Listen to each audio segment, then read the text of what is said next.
ఓం నమో భగవతే వాసుదేవాయ. ఆత్మబంధువులందరికీ నమస్కారం. 355వ నామం అతులహ. అంటే పరమాత్మ అని ఒకరితో పోల్చలేము. ఆయనకి సాటి అయినటువంటి వాళ్ళు కానీ పోల్చదగినటువంటి వాళ్ళు కానీ లేరు, సమానులు కూడా లేరు. సాటి లేని పరమాత్మని అతులహ అన్నారని శంకరాచార్యుల వారు భావించారు. మతస్య ప్రతిమా అస్తి యస్య నామ మహద్యశః. వైభవోపేతమైన యశస్సు, పేరు, ప్రతిష్టలు గల స్వామికి ఎవరు సాటి లేరు అని శ్వేతాశ్వతరోపనిషత్తు వర్ణించింది. ఆయనకి వైభవోపేతమైన యశస్సు ఉంది. ఆయన గురించి ఎంత చెప్పుకుంటే తనివి తీరుతుంది. ఆయన గురించి 1000 శిరస్సులున్న 1000 నోళ్ళున్న అనంతుడికే సాధ్యం కాదు ఆయన గురించి, ఆయన వైభవం గురించి చెప్పటానికి అంటారు. అటువంటిది మనకి ఆయనే వర్ణించలేనంత యశస్సు, కీర్తి, మరి ఆ ప్రకాశము, ఆయన యొక్క చేసేటువంటి మహిమలు, మహత్తులు అనేకం ఉన్నాయి. వాటికి మనము అనంతుడికే సాధ్యం కాలేదు, మనకు అంతకంటే సాధ్యం కాదు. కానీ మనకు భగవంతుడు ఎంతవరకు తెలియజేయదలుచుకున్నాడు అంతవరకు తెలియచేస్తాడు. మనం ఈ విధంగా తెలుసుకుంటున్నాము. సహస్రనామాలు చదివి ఇంతవరకు సహస్రనామాలు చదవటం వరకు చేస్తున్నటువంటి ఈ బిడ్డలకు సహస్రనామాల యొక్క అర్థాన్ని తెలియచేద్దాం. చదివిన వీళ్లకు ఆ నామాల అర్థాన్ని తెలియజేస్తే వారు మనస్ఫూర్తిగా నామాలని స్మరణ చేస్తారు. ఆ నామాల యొక్క శక్తిని, స్వరూపాన్ని, మహత్తుని తెలుసుకుని ఆనందంగా చక్కగా ఉంటారు అనే ఉద్దేశంతో ఆ పరమాత్మ మన మీద అనుగ్రహంతో ఈ అర్థాలని మనకి తెలియజేస్తున్నాడు. మనం తెలుసుకుంటున్నాం. తెలుసుకుని మసలుకుంటే పరమాత్మ పరమానందంతో మనల్ని దగ్గరకు తక్షణమే తీసుకుంటాడు. ఆయన దగ్గరకు తక్షణమే తీసుకోవాలి అంటే ఆయన చెప్పినవి విని, ఆయన చెప్పినవి అనుసరించి, ఆచరించి, అనుభవించి ఆయన్ని చేరుకోవాలి. అందుకని ఇన్ని చేయాలి అంటే కూడా, వినాలి అన్నా, తెలియచేయాలి అన్నా అన్నీ ఆయన దయ. అందుకని పరమాత్మని ఆశ్రయించి మనం ఆయన్ని అనుసరిస్తే, ఆయన్ని పరమాత్మ మాకు ఎలా నడవాలో, ఎలా జ్ఞానాన్ని పొందాలో, ఎలా నీ దరికి చేరాలి అనుకుంటున్నాం, ఎలా చేరాలో మార్గాన్ని చూపించు, నడిపించు స్వామి అని వేడుకుంటే చాలు. అనేక రకాల మార్గాలను చూపించి అనేక విధాలైనటువంటి జ్ఞానాన్ని మనకి ప్రసాదించి ఆ జ్ఞాన మార్గంలో నడిపించి పరమాత్మ తన దగ్గరకు చేర్చుకుంటాడు. దాంట్లో సందేహం లేదు. అదే బిడ్డ తన వంక ఎప్పుడు చూస్తాడా అని తల్లిదండ్రులు ఆరాటంగా ఆ బిడ్డ వంక చూస్తూ ఉంటారు. ఎప్పుడూ చూస్తూనే ఉంటారు. ఆ బిడ్డ చూసి నవ్వినప్పుడు వీళ్ళు నవ్వి వాళ్ళని దగ్గరకు తీసుకొని చక్కగా ఆనందంగా హత్తుకుని వాళ్ళు కిలకిలా నవ్వుతుంటే వీళ్ళు కూడా పరమానందాన్ని పొందుతారు. అటువంటి పసిబిడ్డ స్థాయిలో మనం ఉన్నాం.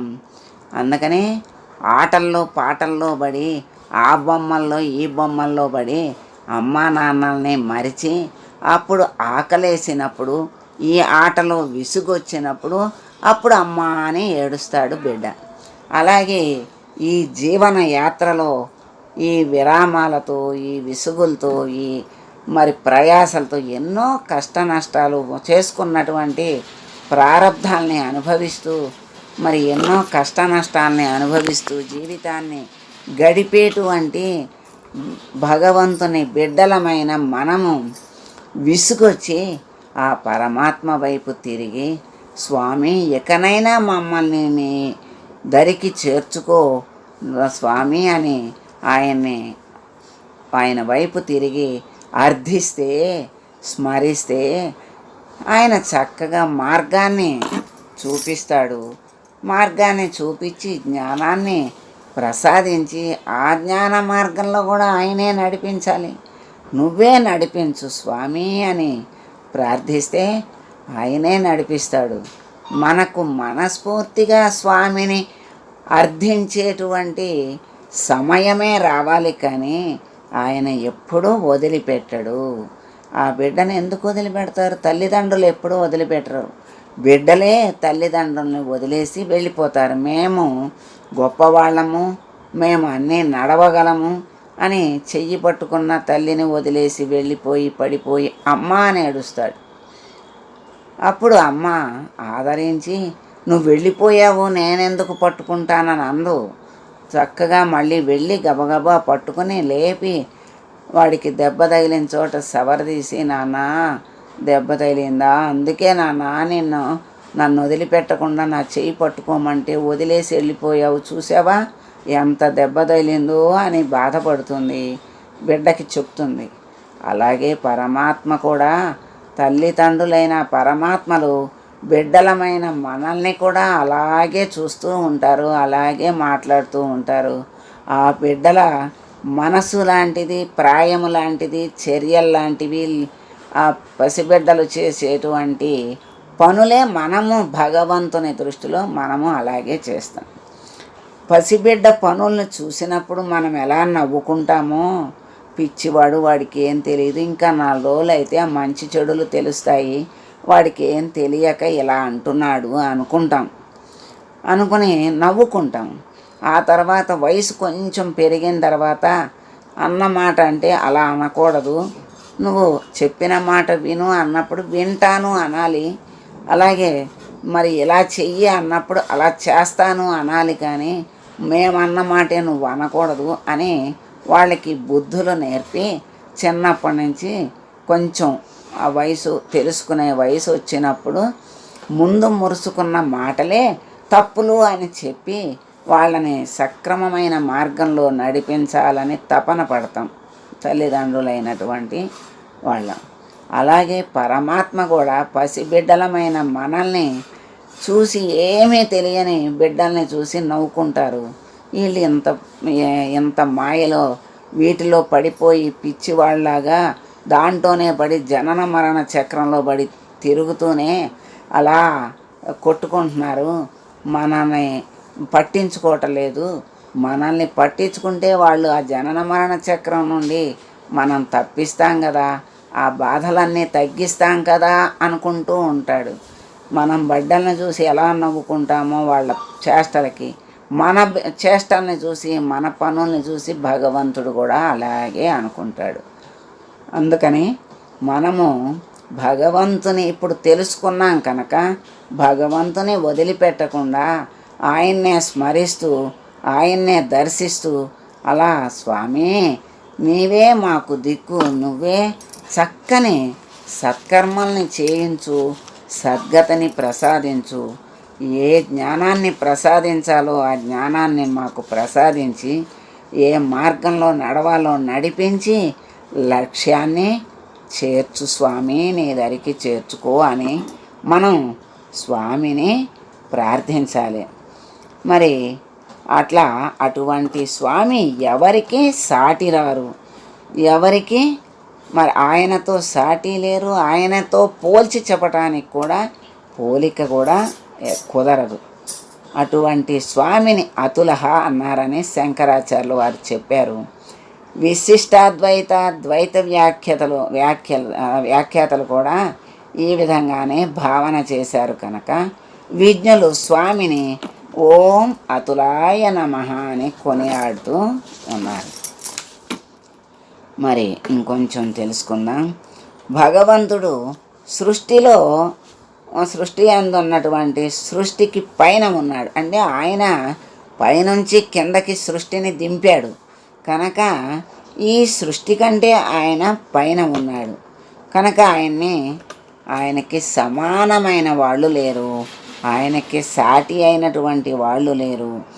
ఏదైనా కూడా ఆయనలోని భాగమే కానీ సమానము ఏదీ కాదు. ఎందుకంటే ప్రతిదీ, ప్రతి అణువు, ప్రతి వస్తువు, ప్రతి జీవి, ఈ జగత్తులో ఉన్నవి ఏది పోల్చుదామన్నా ఆయనకి సాటి రాదు. ఎందుకంటే ఆయనలో నుంచి వచ్చిందే ఈ సృష్టి అంతా కనుక ఆయనకి సరి అయినది, సాటి అయినది ఇంకొకటి లేదు అని దృఢంగా చెప్తూ ఆయనలోని భాగమే సృష్టి అంతా, ఆయన సృష్టిలోని భాగమే మనమంతా.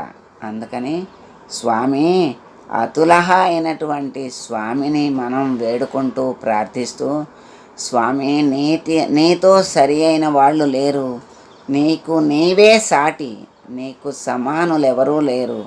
అటువంటి స్వామి మమ్మల్ని చక్కని మార్గంలో చక్కని జ్ఞానంతో మమ్మల్ని నడిపించి నీ దరికి చేర్చుకునే సామర్థ్యం నీకు తప్ప ఎవరికీ లేదు నాయన.